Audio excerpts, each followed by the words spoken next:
Está em casa, lembrando aí, se você ainda não se inscreveu no nosso canal, Cristo Centro Itaquaquecetuba, se inscreva lá no YouTube, dê o seu joinha lá, nos ajude a fortalecer e a espalhar o Evangelho através da internet, amém?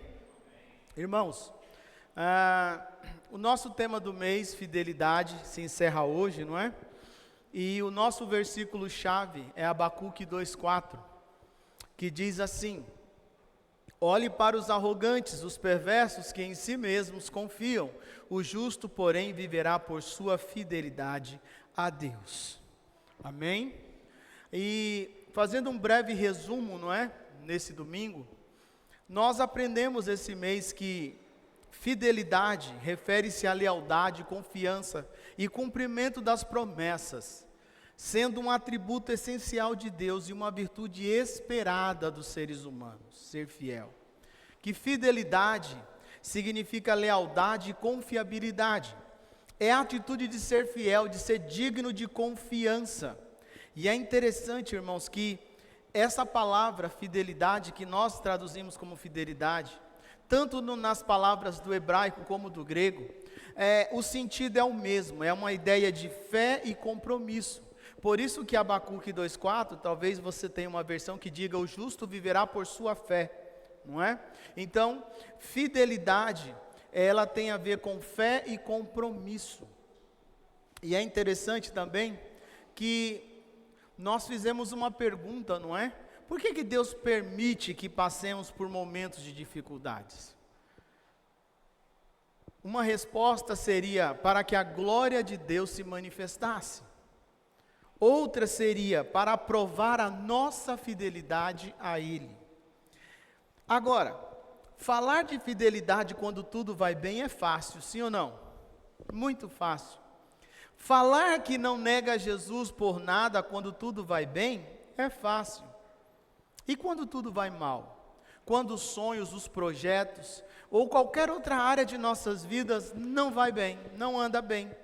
Ou a coisa está tão difícil que já demos por perdido ou morto. Já jogamos a toalha.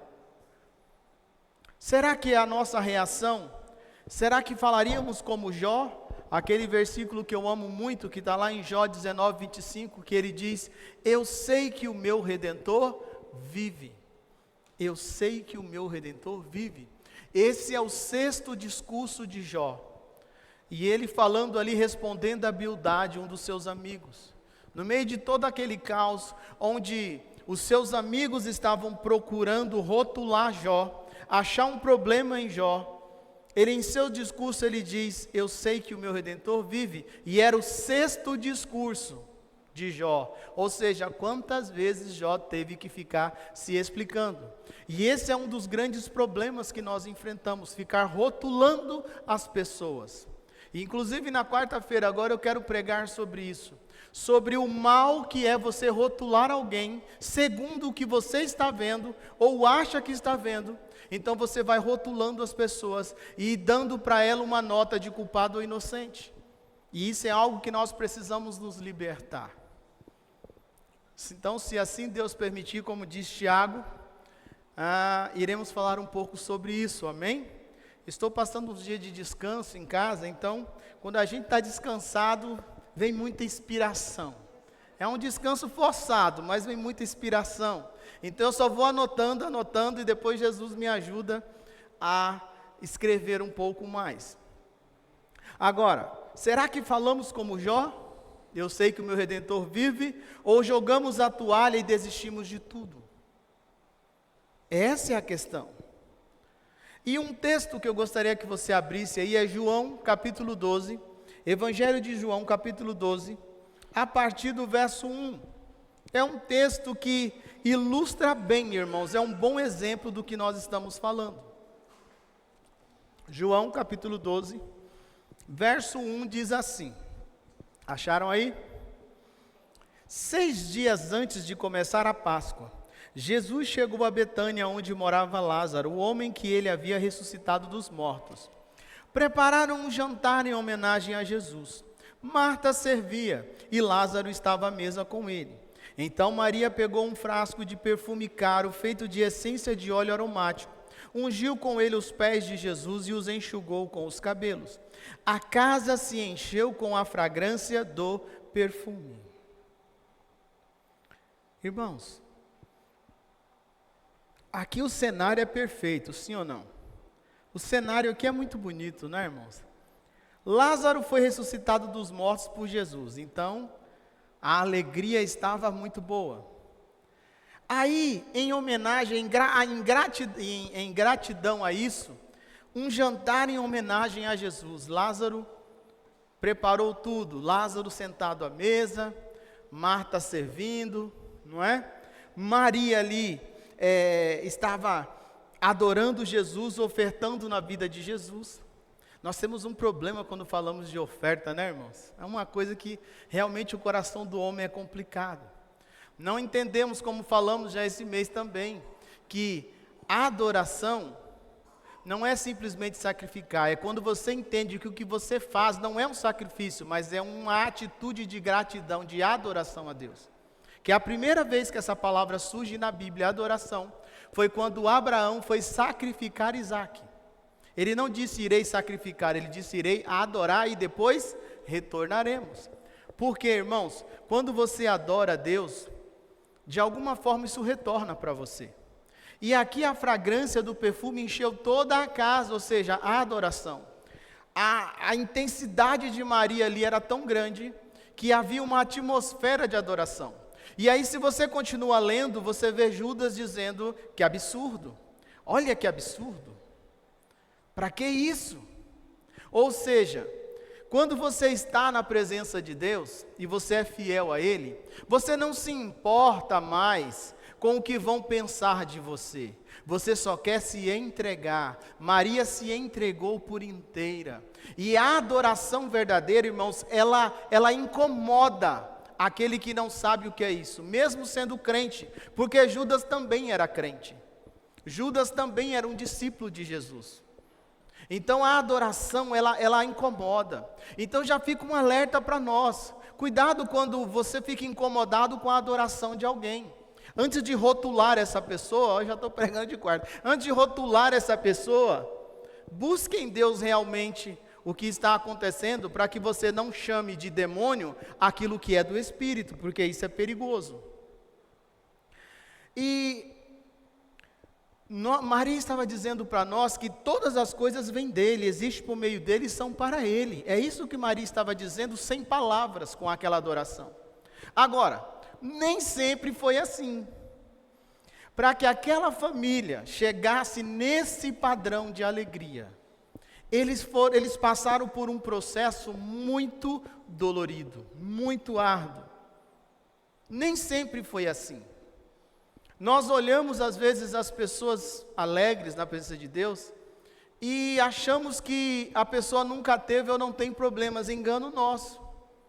Aquilo que aconteceu ali, que estava acontecendo, nem sempre foi assim. Vai lá em João capítulo 11, verso 1. Volta, um capítulo aí, João 11, 1. Nem sempre foi assim, irmãos. O processo que aquela família passou foi muito difícil. João capítulo 11, verso 1 diz assim: um homem chamado Lázaro estava doente. Ele morava em Betânia com suas irmãs, Maria e Marta. Foi Maria, a irmã de Lázaro, que mais tarde derramou perfume caro nos pés do Senhor e os enxugou com os cabelos. As duas irmãs enviaram um recado a Jesus dizendo: Senhor, seu amigo querido está muito doente. Quando Jesus ouviu isso, disse: a doença de Lázaro não acabará em morte.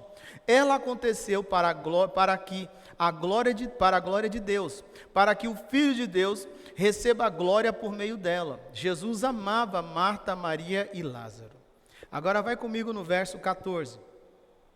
Então ele disse claramente: Lázaro está morto. Olha que interessante, né, irmãos? Isso aqui já é algo para você pensar. Ele disse que Lázaro não morreria. Agora ele diz que Lázaro está morto. Está morto para o mundo, porque para Cristo Lázaro nunca morreu.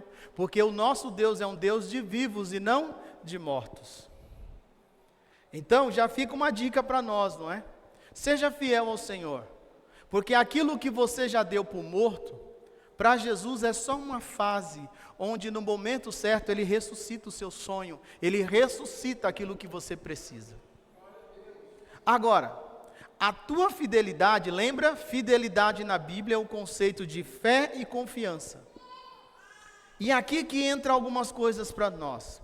A tua fidelidade está centrada em Cristo ou em algo espiritual? Por exemplo, um ministério, um dom. Quando Deus me usa, onde está centrada a tua fidelidade? Porque a fidelidade de Lázaro e Marta e Maria até aquele momento, somente Marta e Maria, porque Lázaro havia morrido, era que Jesus era muito amigo, então Jesus estava sempre visitando o seu amigo, talvez para fazer um churrasquinho, bater um papo. E às vezes nós colocamos a nossa fidelidade ou achamos que somos fiéis a Deus, baseado num dom que Deus nos deu, num ministério, numa experiência espiritual, algo sobrenatural, e ficamos fundamentados nisso. Tome cuidado. Ou será que a tua fidelidade em Cristo, que você diz que está centrada em Cristo, é apenas algo emocional? Pai, mãe, marido, esposa, filho, neto, papagaio. Aquilo que te traz emocionalmente falando, como eu sou abençoado. Olha, os meus filhos estão todos servindo a Deus. Nossa, está vendo? Eu soube criar os meus filhos. Aquele ali não soube criar, não. Aí de repente acontece algo que tira o teu chão, e aí tudo desmorona. Então, será que aquilo que você chama de fidelidade em Cristo, será que não está baseado em algo emocional? Porque teu casamento está tudo bem, teus filhos, tal, está tudo certinho. Ou será que essa fidelidade está baseada em algo material, emprego, carreira profissional, posses? Porque quando eu tenho um bom emprego, de certa forma eu tenho uma certa fidelidade a Deus, não é? Então, às vezes sou mais fiel em dizimar, ofertar. Eu sou fiel, estou alegre porque eu posso ir no mercado e comprar o que eu quero, como o que eu gosto, não é? Eu profissionalmente eu sou realizado. Será que a tua fidelidade está centrada em Cristo ou nessas coisas? Por quê, irmãos? Porque a alegria principal da casa no início não era Jesus, era Lázaro. Lázaro era a alegria daquela casa. Lázaro era a alegria daquela casa. Quando Lázaro morre, a alegria morre. Porque aquele povo que outrora estava feliz, aquele povo agora estavam chorando, triste, enlutado, dentro de casa. Quando Lázaro morre, o servir morre, porque agora Marta também não queria fazer mais nada, porque o seu irmão morreu. Agora ela não tinha mais prazer em nada, somente em chorar. Quando Lázaro morre, a adoração morre, porque Maria não estava mais naquela fase, lembra? Marta, das duas coisas, Maria escolheu o melhor, ficar nos meus pés, me ouvindo. Maria estava pior que Marta. Quando você lê o texto, Marta ainda saiu, Maria ficou dentro de casa, não quero mais saber de nada. Então, cuidado, porque quando a minha ou a tua fidelidade está centrada em alguma coisa desta vida, Deus pode permitir que essa coisa se quebre para te levar a um nível maior de intimidade com Ele. Porque quando eu perco o emprego, se os negócios vão mal, se o filho se desviar, não é? Se o marido não quer saber de Deus, se a mulher não quer saber de Deus, enfim, tudo dá errado. Eu não vou mais à igreja, Jesus não existe. Me cansei, isso é tudo balela. Observa as frases dessas pessoas, que elas dizem assim, algumas dizem assim, eu creio em Deus, mas eu não acredito mais na instituição, na igreja. Irmãos, se você não acredita na igreja, fica complicado, porque quem é a noiva de Cristo? Você, homem que está aqui, se alguém não acredita na sua esposa, não quer que ela nem vá, você pode ir na minha casa, sua mulher não, você vai naquela casa? Fica difícil, né? Porque um dos problemas é esse, não tem como você desligar. Quando estamos juntos, somos a noiva. E essa noiva tem um noivo ciumento. Não tem como. Então a gente precisa tomar cuidado, porque quando as coisas vão mal, nem sempre é o diabo. Pode ser Deus que está permitindo algumas coisas. Lembra, Jesus disse, ele não vai morrer não, mas ele morreu. Pode ser Deus permitindo algumas coisas, porque Ele quer que você cresça. Agora, irmãos, entenda uma coisa, para chegar no padrão correto, foi necessário aquela família passar por uma situação difícil, muito difícil. Porque falar é fácil, né, irmãos? Você diz assim, você não está na minha pele, você não sabe o que eu passo. E eu pergunto, você sabe o que eu passo? Você sabe quais são as minhas lutas? Não é? Agora, nós também aprendemos que Deus não tenta ninguém, Deus prova, lembra? Quem nos tenta é Satanás. Qual é a diferença? Satanás nos tenta no intuito de nos fazer cair, de nos destruir, de romper, de roubar toda, vamos dizer assim, todo o nosso testemunho de vida, toda a nossa reputação. Deus não, quando Deus nos prova, é no intuito de nos fazer crescer, de nos promover a um nível maior. Por isso que Deus não tenta ninguém, Deus prova. Quando Deus permite uma prova em nossas vidas, irmãos, talvez você não esteja enxergando quem é você, mas Deus está enxergando algo em você, que você ainda não descobriu que você tem, porque se tudo que você é, foi Ele que fez e foi Ele que te deu. Entenda uma coisa, irmãos, para que a sua tenda cresça, para você ter uma tenda maior, se faz necessário destruir a tenda que você tem hoje, a tenda menor. O que é isso?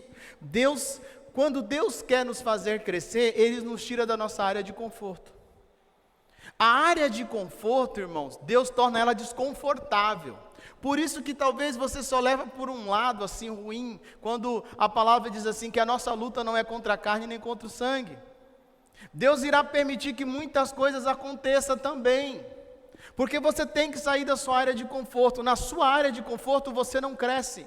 Então Deus é um Deus que gera desconforto, porque você só cresce, você só corre atrás de algumas coisas quando você é impulsionado, ou quando você não quer sair do ninho como a águia, né? Deus empurra você do ninho e deixa você planar um pouco. Ele tira você do ninho. Se algo nessa terra é mais importante para você do que Deus, cuidado, porque Ele pode tirar esse algo mais importante por um tempo. Então, às vezes, você não consegue compreender, porque no momento da luta, você não consegue enxergar, mas depois você começa a entender os processos. Então, Deus, às vezes, Ele destrói a tenda que você tem hoje. Essa tenda simboliza a sua segurança, porque Ele quer que você construa uma tenda maior. Se você ficar preso no que você é hoje, você não cresce. Aí você fica frustrado e dizendo, mas eu sou tão fiel a Deus e Deus nunca me responde. Cuidado, porque às vezes o problema é que você não quer sair da sua área de conforto. Você não quer crescer. Você quer, sabe quem nós somos às vezes? E isso não tem nada a ver em acreditar em Deus. Você quer ser como Pedro e Tiago e João, né? Quando viram a manifestação lá no monte, Jesus se transfigura e mostra a sua verdadeira forma de Deus, né? Entre aspas, sai do mundo físico, e aí aparece Moisés e Elias, representando a lei e os profetas, ou seja, tudo, ali estava dizendo para nós, tudo que nós fizemos em nome de Deus apontava para o próprio Deus que está entre vós. O que foi que eles falaram para Jesus, irmãos? Ah, Senhor, vamos fazer uma barraquinha aqui e tal, a gente monta uma barraquinha de camping aqui, fica uma para fulano e tal, porque você se acomoda. Existia lugar mais seguro para estar naquele momento, irmãos? Então nós precisamos tomar cuidado, porque Deus, Ele faz isso no meio do processo. Às vezes Ele permite que o emprego seja tirado, que você perca um carro, de alguma forma Ele te para, porque Ele quer que você reavalie algumas coisas. Você sabe qual é um dos grandes problemas que nós enfrentamos, irmãos? É que nós queremos resultados diferentes fazendo a mesma coisa. Isso é loucura. Para você ter um resultado diferente, você tem que mudar o que você está fazendo, porque se fosse do jeito que você está fazendo, teria dado resultado. Se não está dando um resultado, ou não é o resultado que você espera, busque em Deus uma nova estratégia. Aí Deus vem e desconstrói a sua tenda, destrói tudo. Aí você acha que fulano, ciclano, alguém é culpado. Nada, você não consegue olhar e ver que Deus está te cutucando, botando alfinetes no teu ninho para te incomodar, alfinete no sofá para você parar de ficar sentado no sofá, e você começa a caminhar e a enxergar novos horizontes. Agora, qual é a tua situação hoje? Grava bem essa pergunta. Vai lá em João 11, verso 20. Qual é a tua situação hoje, irmãos? Será que é de fidelidade e alegria? João capítulo 11, verso 20 diz assim: Quando Marta soube que Jesus estava chegando, foi ao seu encontro. Maria, porém, ficou em casa. Maria ficou aonde, irmãos? Viu? Não queria mais saber de Jesus. Aquela que não queria nem varrer o chão da casa, porque queria ficar beijando não, né? Que o beijar foi depois. Ficar ali nos pés de Jesus, nem queria sair de casa. De tão profundo que foi, e entenda, não é porque ela não tinha fé, não. A pancada foi muito grande. A estrutura da casa, humanamente falando, morreu. Quando Marta soube que Jesus estava chegando, foi ao seu encontro. Maria, porém, ficou em sua casa. Marta disse a Jesus, se o Senhor estivesse aqui, meu irmão não teria morrido. Mas sei que mesmo agora Deus lhe dará tudo o que pedir. Jesus lhe disse, seu irmão vai ressuscitar. Agora vai comigo no verso 29. Maria se levantou de imediato e foi até ele. Jesus tinha ficado fora do povoado, no lugar onde Marta havia se encontrado com ele. Vai no verso 43. Então Jesus gritou, Lázaro, venha para fora. E o morto saiu com as mãos e os pés presos com faixas e o rosto revolto num pano. Jesus disse, desamarrem as faixas e deixem-no ir. Irmãos, qual é a tua situação hoje? Porque nós precisamos ir até a fonte de toda alegria, que se chama Jesus Cristo. Jesus não chega e diz, chame Marta, chame Maria. Jesus chega, fica fora do povoado, e Marta, quando soube de Jesus, Marta corre até ele. A coisa já começou a mudar. Olha só como vai trabalhando e às vezes você não entende. Aquela que Jesus estava dentro da casa, falando coisas incríveis, não estava dando ouvido a ele porque estava preocupada com os afazeres do seu dia a dia, com o trabalho, né, irmãos? Porque eu não tenho tempo.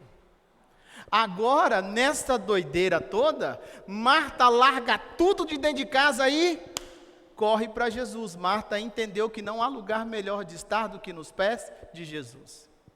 Aquela que era símbolo de ouvir Deus, agora estava dentro de casa, sem forças. E aí aquela que tinha a fama de só se preocupar com as coisas desta vida, agora vai, fala com Jesus e volta para chamar Maria. E é interessante, irmãos, porque nós precisamos ir até Cristo, que é a fonte de nossa alegria. Quando você lê, presta atenção no que nós lemos aqui, Marta, ela já chega o quê? Ela já chega acusando Jesus, não é? Marta diz assim, olha, se o Senhor estivesse aqui, meu irmão não teria morrido. A culpa é sua. Eu falei, eu orei. Eu mandei recado, porque oração é um recadinho do coração. Eu mandei recado. O Senhor não me ouviu, o Senhor não veio, o Senhor não me ama mais.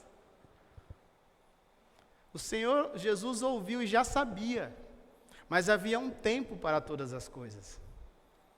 Então, irmãos, a gente precisa tomar cuidado, porque normalmente você tem que tomar cuidado porque você vai até Cristo. Talvez você tenha força. Se você está aqui hoje, independente do problema que você está passando, você correu até Cristo, você correu até a igreja. Só que quando ela chega, ao invés de somente adorar ao Senhor, ela disse, se o Senhor estivesse aqui, meu irmão não tinha morrido. Alguém é sempre o culpado pelas minhas falhas, não é, irmãos? Alguém sempre é culpado. Mas Deus é muito misericordioso.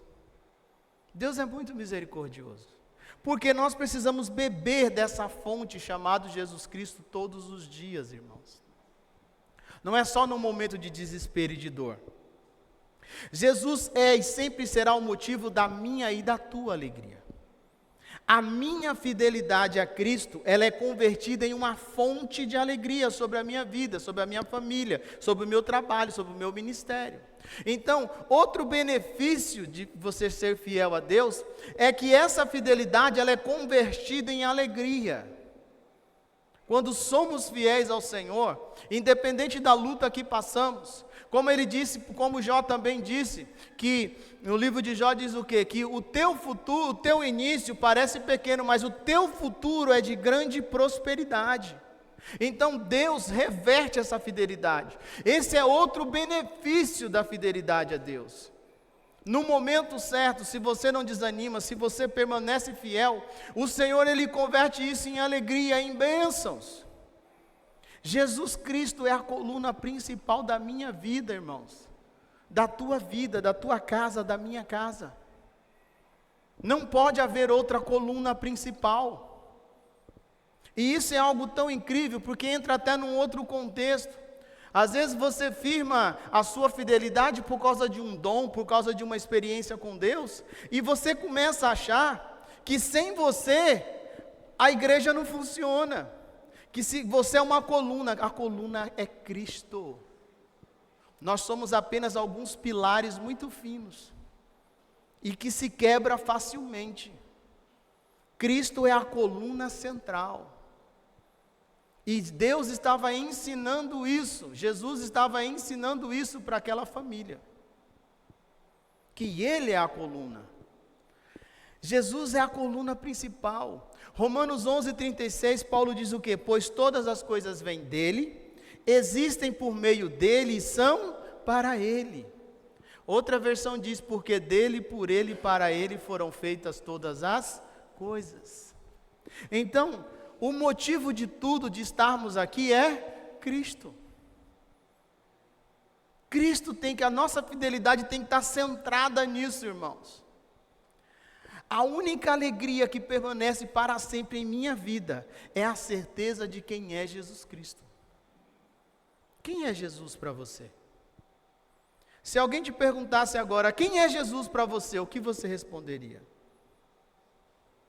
Ele é meu Deus, Ele é meu Senhor, Ele é meu libertador, Ele é o motivo, a razão e a existência de estarmos aqui. Porque dEle, por Ele e para Ele foram feitas todas as coisas. Jesus é tudo o que eu preciso. Qualquer outra fonte de alegria que possa existir é momentânea ou passageira. Qualquer outra fonte de alegria que possa existir é momentânea ou passageira. A única fonte de alegria que jorra para toda a eternidade se chama Jesus Cristo.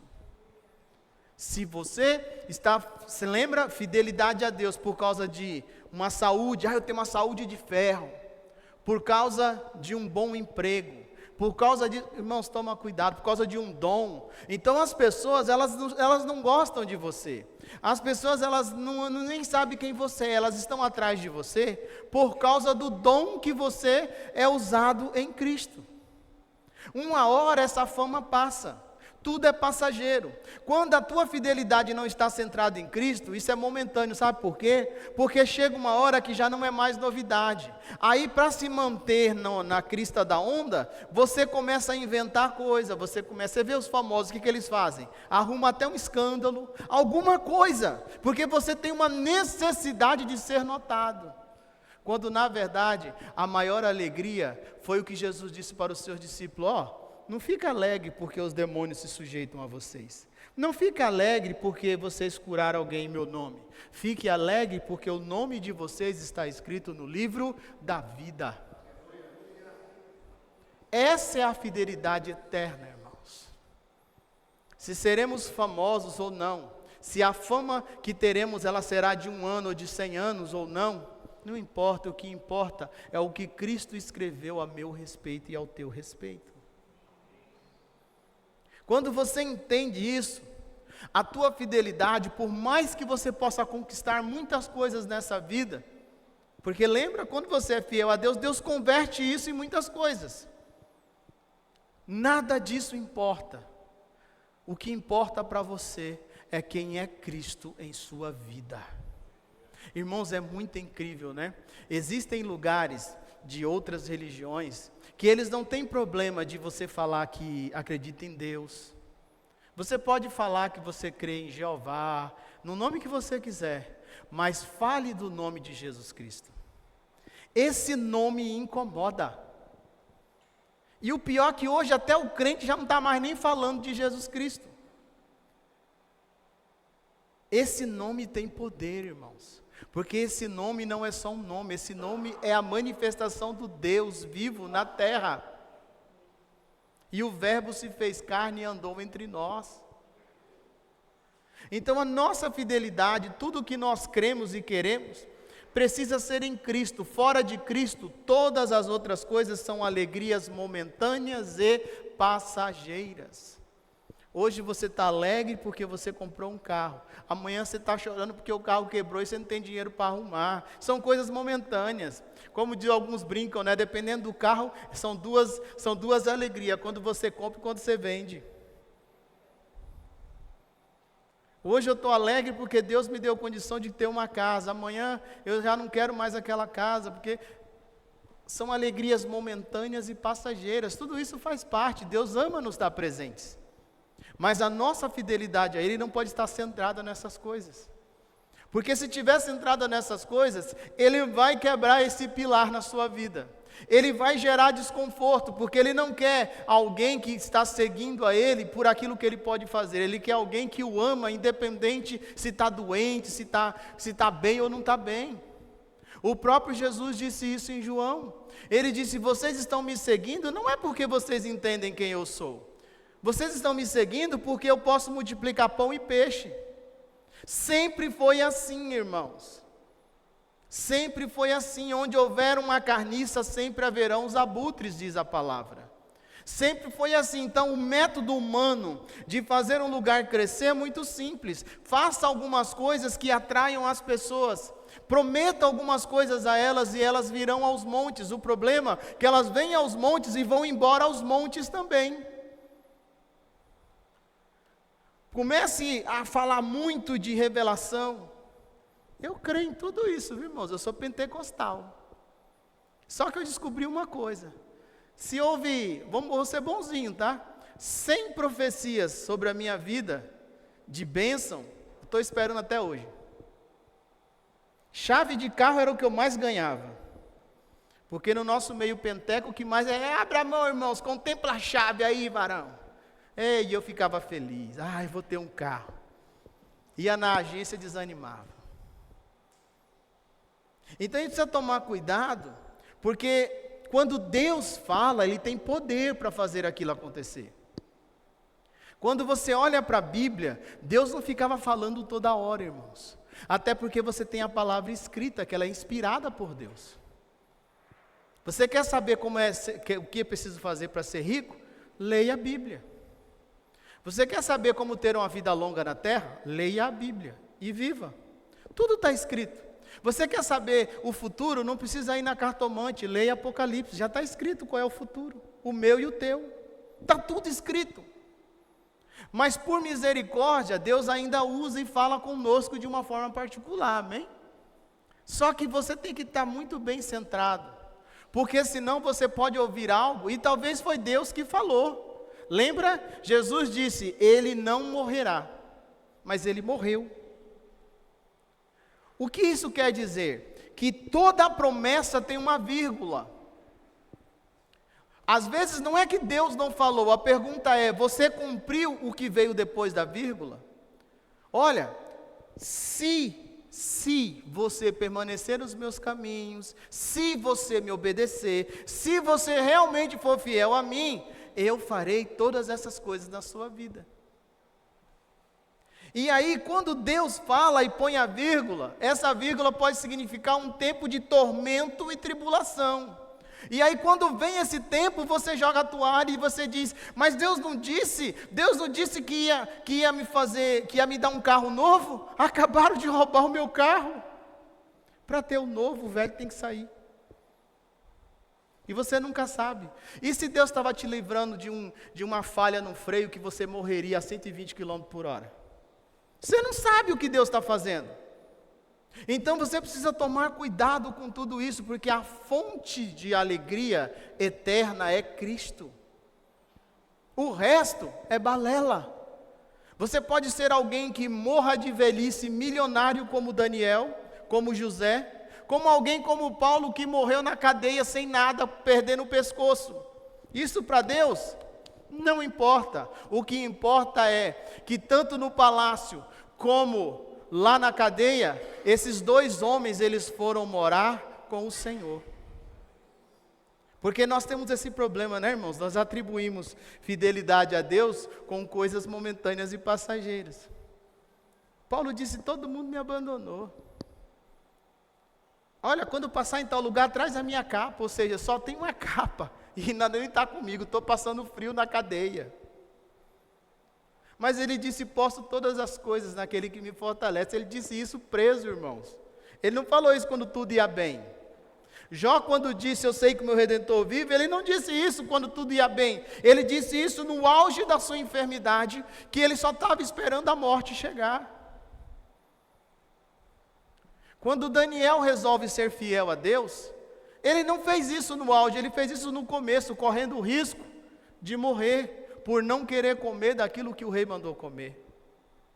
E mesmo no meio disso, para que Daniel entendesse qual era o Deus que ele servia, Deus permitiu que ele fosse para a cova do leão, sim ou não? Eu pergunto, ele morreu lá? E se ele tivesse morrido? Deus ia deixar de ser Deus? Porque Ananias, Misael e Azarias disse para o rei: ó rei, te respeito, mas eu não me prostro diante da tua imagem. E se o Deus que servimos quiser nos livrar da fornalha, amém. Se não quiser, amém do mesmo jeito, porque o que importa, quando a nossa fidelidade é centrada em Cristo, hoje como um cristão, né, em Deus, tudo o que importa é: estão me apedrejando como Estevão. E aí você olha e vê o céu se abrir, e Deus sentado lá, Cristo à sua direita, e você sabe para onde você está indo. Então todas as coisas são passageiras, até a fama. Agora, para nós concluirmos do jeito que você está aí, feche os teus olhos por um minuto. Isso não é nada místico, irmãos. É só para que você não se distraia, para que você não fique olhando para o vizinho, para que você fique em paz, para que os ouvidos humanos, eles possam dar permissão para que o ouvido da alma se abra, e assim o ouvido do Espírito também se abra, o seu Espírito. Lembra, você é corpo, alma e Espírito. Eu vou te fazer algumas perguntas, porque essa é uma noite de bênção, irmãos. Essa é uma noite que Deus sabe como você chegou aqui, ou você que está me assistindo, Deus sabe como você está. Mas Ele tem poder de reverter todas as coisas. Se você está aqui, chegou até aqui, está me assistindo até aqui, é porque você, como Marta e Maria, correram aos pés do Senhor. Então eu te pergunto assim: como está a tua vida hoje? Como está a tua vida hoje? Qual é a tua situação financeira hoje? Como está a tua saúde física hoje? Como está a sua saúde sentimental hoje? Como está a sua vida ministerial hoje? Qual é a situação da tua família hoje? Quais são os sonhos que você já deu como perdido? O que é que você já deu como morto? Ou seja, o que é que você já jogou a toalha, já desistiu? Porque para Deus não há nada impossível. Não há sonho ou projeto que ele não possa ressuscitar ou realizar.